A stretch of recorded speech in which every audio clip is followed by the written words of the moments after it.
So now we were talking about the Benue State Governor Hyacinth earlier charging the local government council chairman to, now that they have autonomy, full autonomy, to invest in projects that will give them increase their entirely generated revenue, and also be careful because EFCC is watching them. Let me start with you. What is your take on Governor Alia's stance on local government chairman? Thank you. The, the stance of the governor, I think it's in the right direction.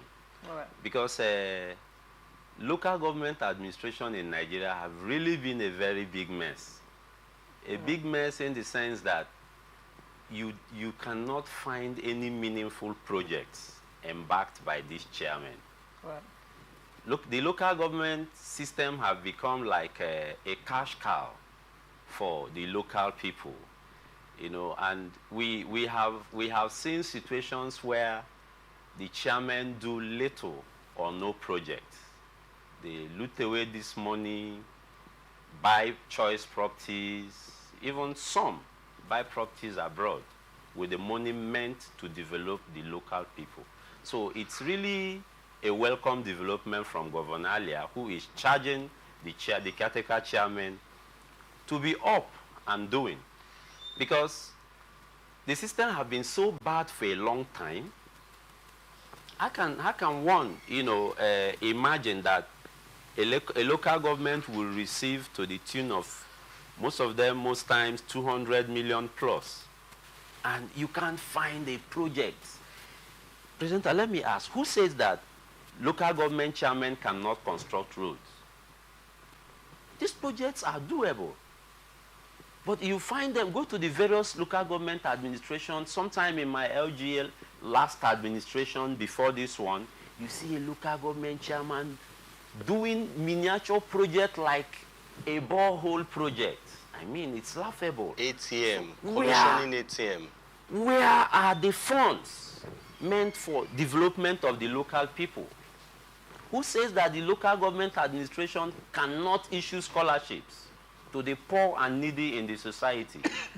You don't find meaningful projects in the local government. So that is the reason I believe that the local government system in Nigeria have been in a total mess. Right. So I hail the courage of Governor Alia for charging them. And also, this will be a call to the EFCC. Because now that the local government system in Nigeria is autonomous, the EFCC should beam their searchlight on the funds received and how these funds were actually used for the local people. All right.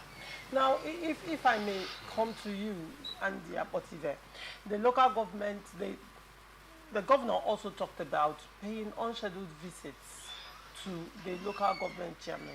Now, isn't it time for local government chairmen across the federation, across all the states in the federation, to be put on this kind of supervision to ensure that whatever funds are being given to them from the federal, they actually use it judiciously?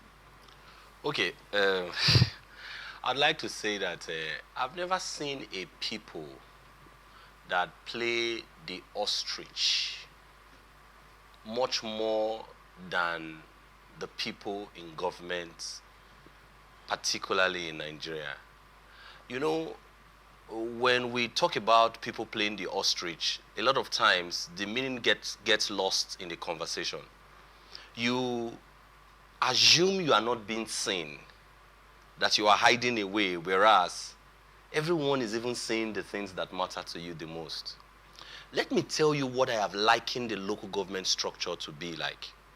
It is the pipe that allows access of funds or prayers to be sent into the email addresses of the boys of the big politicians in the land. So let me explain what I mean. If you wanted to favor certain people who were foot soldiers for you during election, who And don't forget that I had mentioned severally that what we call structure in Nigeria is equal to two things: the amount of money you can deploy on election day and the amount of violence you can deploy on election day. That's what is structure. Now, those who were your structure regarding the violent, aspect, the structure around the violent aspect, not the finance aspect, when you want to recompense them or compensate them, you push them to the local government administration and make them chairman. Understanding that for you, you will just quickly turn your eyes away because that's choppings for the people who already served you. Let us not be deceived. I am going to quickly speak to what my senior brother, from Edo State once upon a time spoke